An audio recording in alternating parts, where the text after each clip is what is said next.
All right, Shalom.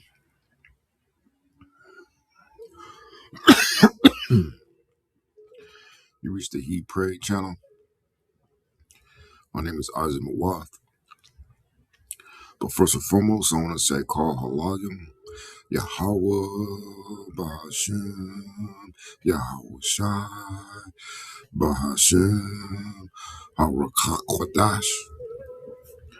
Double honors to the apostles and elders of God Allah, Rakayim, where I learned this truth from, and who rule well. Salutations to the Bakiyah, the elect, the 144,000. It's 12,000 men from each of the 12 tribes of Israel. The 12 tribes of Israel consist of you so-called blacks, Latinos, and indigenous of America. The 144,000 being the governing body within the one-third. The rest of the one-third comprises of elect men, women, and children. Shalom to you Israelites scattered due to the diaspora and also the triangular trade. So our people come looking like different ethnicities, having various complexions. So it's not a black thing. We're not the black Hebrew Israelites. We're just Hebrew Israelites. Shalom to those that die in this truth. It says the dead should be raised up first. Those that will be accompanying Yahweh Shah on his return, including our King, King Mashah, who is King David. As always, it's an honor and privilege, honor and blessing to continue to do this work. The Wadi Yahweh Ba'ashem Yahweh Shah Ba'ashem Harakak for answering my prayers and permitting me to do such. Baba Kashal Yahweh Ba'ashem Yahweh Shah Ba'ashem Harakak Kodash. Allow this to be an edifying lesson to at least one member of the elect. I want to start off with Jeremiah 50.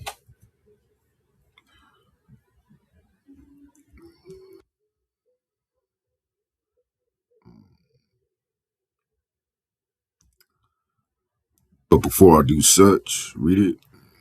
I'm going to play this video. There are people that say, well, the prime minister of Israel dragged Donald Trump into it. And as somebody that's been friends with him over 30 years, nobody drags Donald Trump into anything, number one. But I want to get your reaction to that.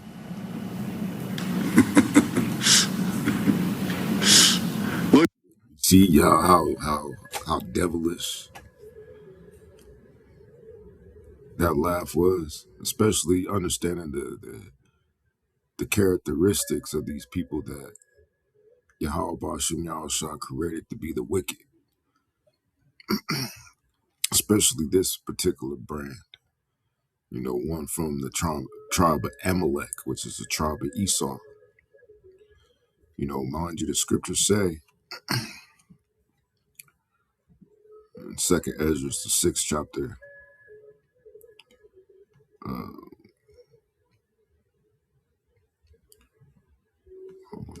gotta go to it. Fuck it. 2nd Ezra, the 6th chapter. I'm gonna read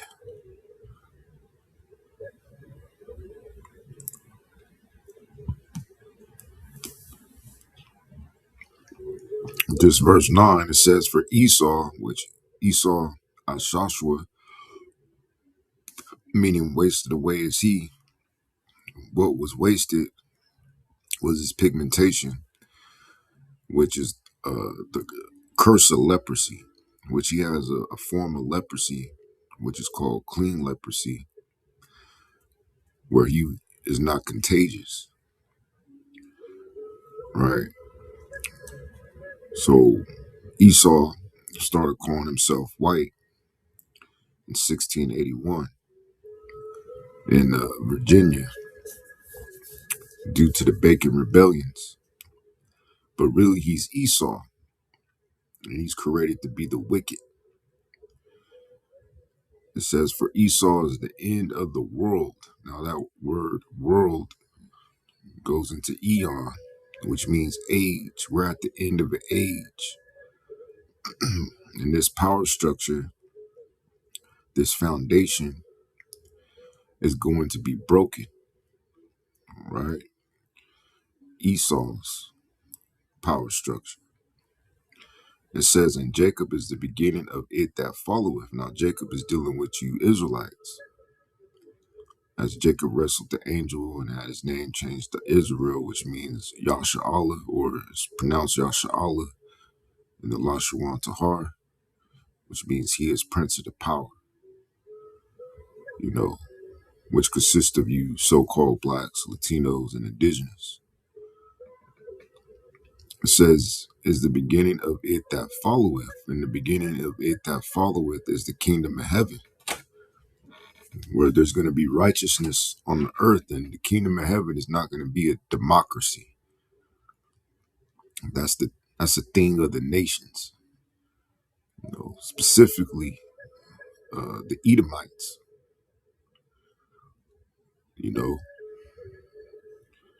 which is contrary to the scriptures.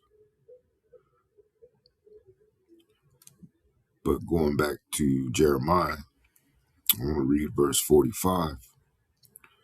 This is Jeremiah chapter 50, verse 45. It says, therefore hear ye the counsel of Yahweh that ye have taken against Babylon, which Babylon in the Hebrew is Babel, which means confusion.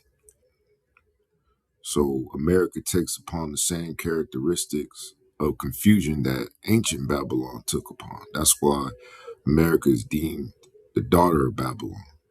And so like mother, so as the daughter, as it says in, I believe, Ezekiel, the 23rd chapter around there, if I'm not mistaken. So we know that this end time superpower, Babylon, is America, which Apostle Tahar made me think about something, and the light bulb turned on. And he was talking about how they're trying to initiate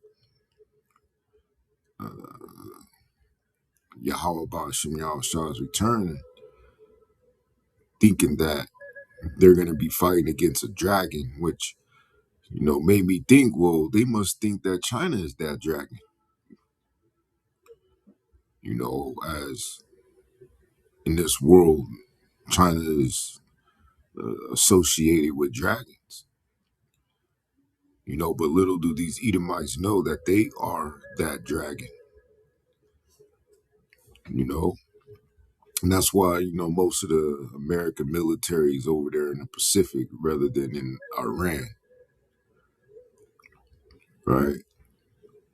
Which is going to change real soon. It says in its purposes. So this is the purpose, the ultimate purpose of Yahweh Ba'ashem Yahushua is to destroy America. It says that he had purpose against the land of the Chaldeans, because the Chaldeans are equivalent to the rich elite bankers, those families, and they set up America as a corporation. That's why America owes so much money, to these bankers, basically. So they're not all that powerful. It says, surely the least of the flock. Now, the least of the flock is dealing with Amalek, which, Amalek was placed in that land by a Balfour Declaration in 1948, because, really it's prophetic in its prophecy, but, as it's been brought out, no one else will take them in besides the Palestinians. Then in the process of time, just as they done all nations that showed compassion onto them, they eventually took over that land and started oppressing, the indigenous of that land.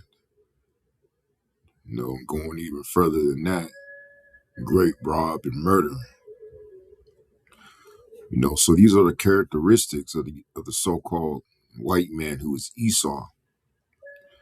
So it says the least of the flock, which, like I said, Amalek was placed in that land and formed the state of Israel, trying to impersonate, the true Israelites. You know, it says, shall draw them out. Now, the nation that the least of the flock, the state of Israel is drawing out is you Americans, you Babylonians. It says, surely he shall make their habitation desolate with them. So not only is Israel going to be destroyed, but America is going to be destroyed as well.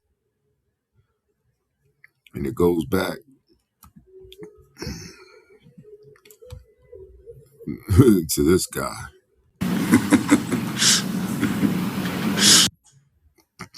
you know. So um, shifting gears a little, but still in the same sphere.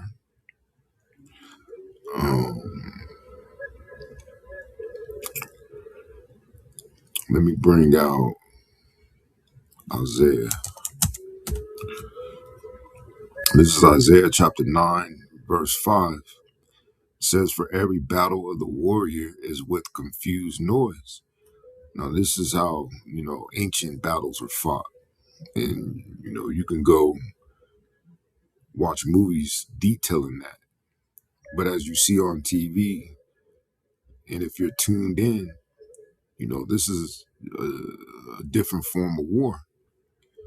Where you got missiles, you got drones, you got hypersonic missiles, you got mines, you got landfills filled with IEDs, you got depleted uranium, you got fire, enhanced fire, right? It says, in garments rolled in blood, but this shall be with burning and fuel of fire.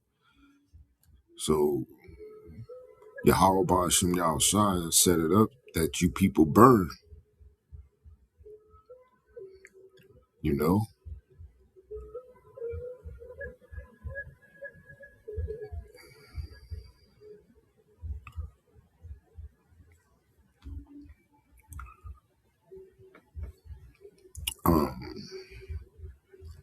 So let's see the real reason why,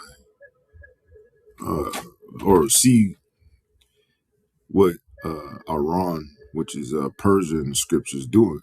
What's their strategy? Because these people are the ones that invented chess. So this dude right here explains it pretty good. So let's go to it. Iran is trying to deplete the missile interceptor systems of Israel and the United States, and it's working. Iran has thousands and thousands of missiles, and they're sending all of their cheapest, worst missiles first. Their idea is that eventually the Iron Dome will run out of interceptors, and the U.S. aircraft carriers will run out of interceptors. And it's true, interceptor missiles are extremely expensive. The ones that Iran's launching are extremely cheap. So it's basically us spending $1 million to shoot down something Iran paid like 10 grand for. That's not a sustainable development if you just think about it for half a second. And Iran is waiting for the missile interceptors to be depleted enough that then they can start launching their better missiles, the ones that they've actually developed in the last 20 years, instead of the ones that they developed in the 70s and 80s. That's what we're dealing with right now. And eventually, Israel and the United States will run out of these interceptor missiles. And if Iran is smart and plays this like any intelligent actor would, once that happens, they're going to launch everything they have at our aircraft carriers and at Israel. And just remember, this is all Donald Trump's fault.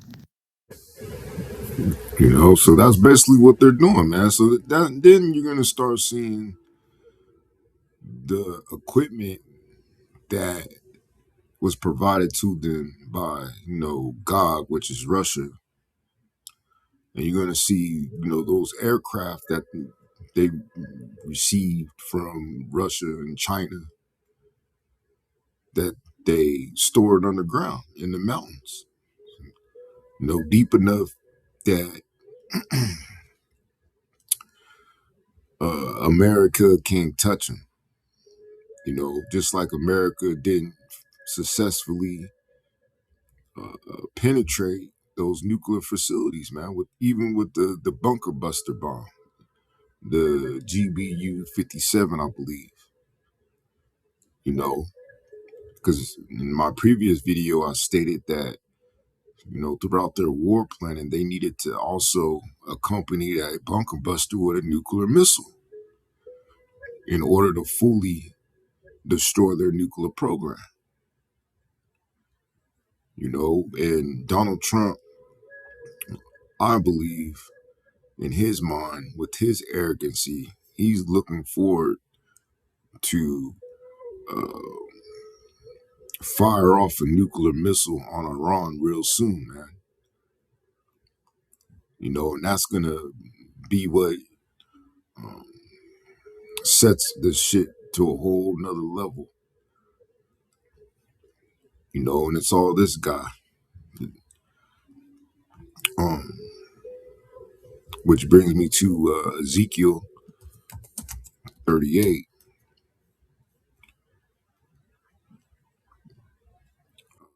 This is Ezekiel chapter 38, verse 4. It says, and I will turn thee back, and he's turning Russia back, and put hooks into thy jaws. So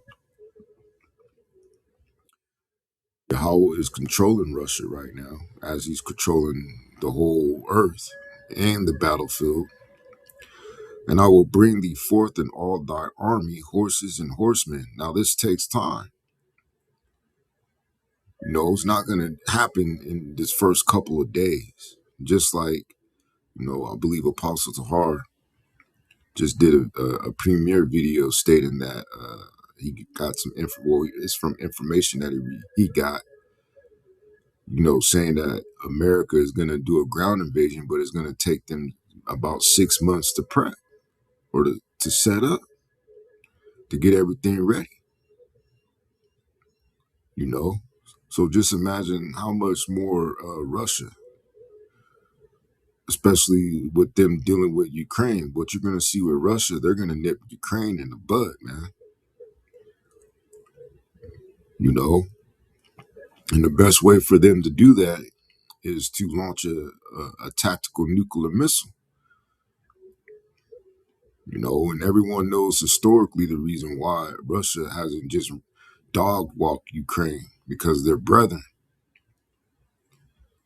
right? It says all of them clothed with all sorts of armor, even a great company with bucklers and shields, all of them handling swords.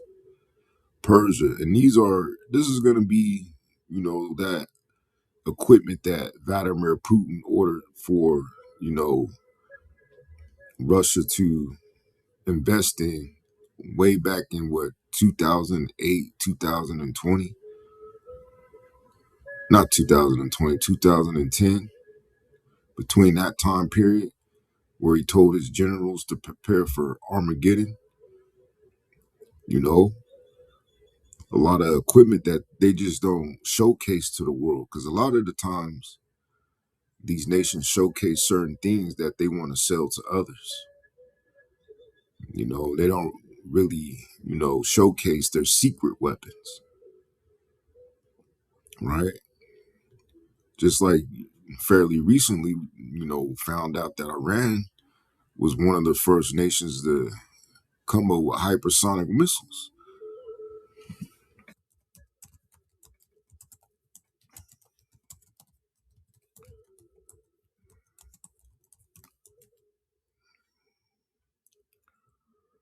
Uh,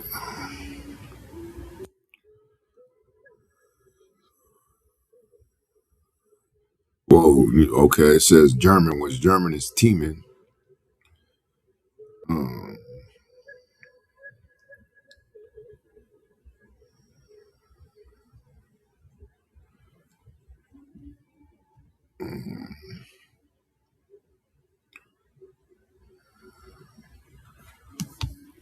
And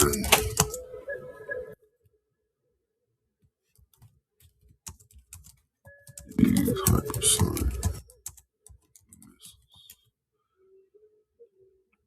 Okay, it says the first operational use of hypersonic missiles occurred during the 2022 Russian invasion of Ukraine, where Russia deployed its Kinzhal hypersonic missile. So, who was the first, second, and third?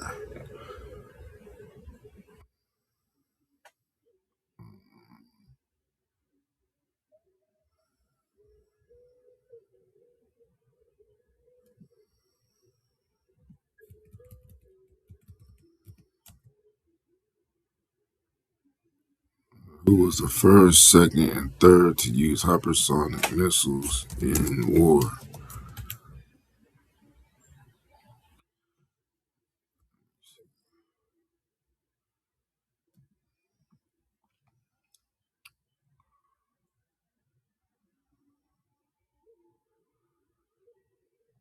Okay, one was Russia,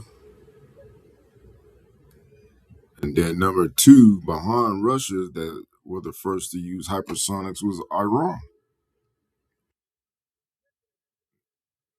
So basically they're the pioneers of the hypersonic missiles, and they're both allies.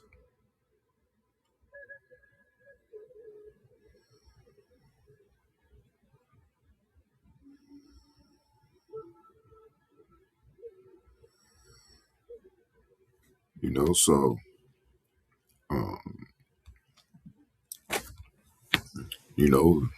I'm pretty sure Russia and Iran, since they both pretty much been sharing technology, they had probably joint programs of building those certain platforms, right? Uh, it says in verse 5, Persia, which is Iran, Ethiopia, and Libya with them, all of them with shield and helmet. Gomer, which is Turkey, and all his bands, the house of Togomar, which is Armenia, Albanian regions of the north quarters, and all his bands, and many people with thee. Be thou prepared and prepare for thyself, thou and all thy company that are assembled unto thee, and be thou a guard unto them. So Russia has been a guard onto these nations, man. This is from MSN. It says World War III fears spike as Putin ally calls for coalition, which the Most High, he's uh, setting up alliance of nations to war against Babylon, man, from the North countries. It says with Iran against scum West. It says prominent pro-Putin politicians are calling from Russia to provide immediate military aid to Iran. So they're not talking about sending troops. They're just talking about military aid, which they've been sending aid. They've been pumping them. It says they caution that if Moscow fails to back its ally Tehran, it could become the next target of the U.S. with a chilling nuclear map showing where 75% of people would die if World War III erupts. These politicians also urge Vladimir Putin. Hold on. Let me see how many.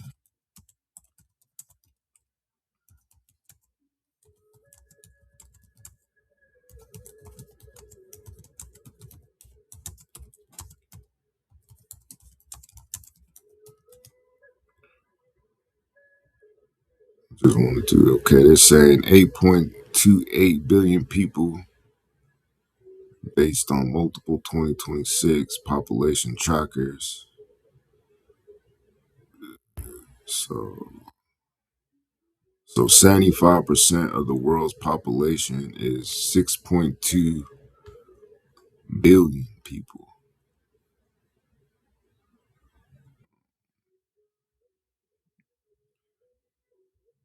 which, according to their think tanks, they believe a chilling nuclear map showing where 75% of people will die if World War III erupts, which is about 6.2 billion people.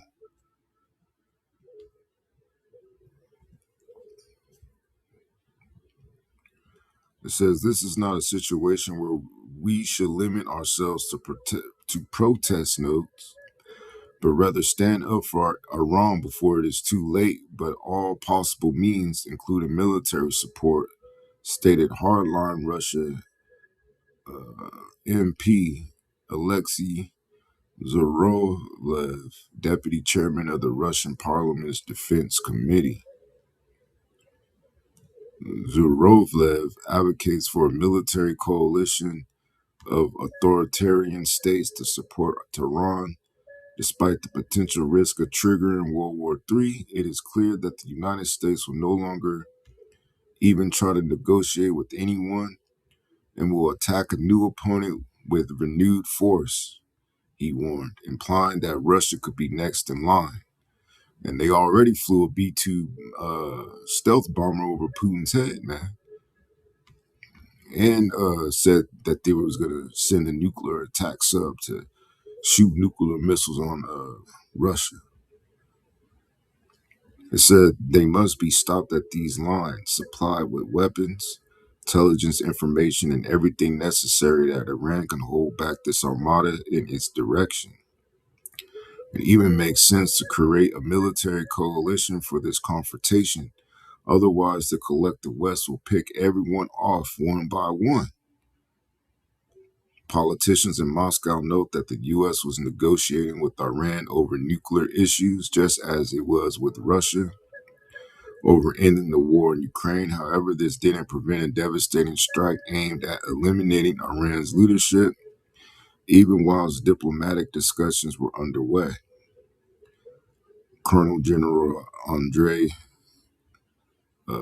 Karapolov, chairman of Russia's Parliamentary Defense Committee, stated on Russian state TV, "So now tell me, what moral right does any scum in the West have to say anything against our special military operation in Ukraine or against Russia in general? If we want to survive, we must do exactly what they do. There are only those who lick the boots of their overlord, led by the United States, and there are those and who is he talking about? Their overlord? Is he referring to the rich elite bankers? Because they're led. It's the bootlicking is led by the United States. It says, and there are those who don't. We haven't done this, aren't doing this, and won't do this. Yet he cautioned we could be next if we falter, if we cave in. But we have no right to cave in, no right to waver. We must press forward to the end in Ukraine. Only those who press forward to the end and believe in victory will ultimately achieve it.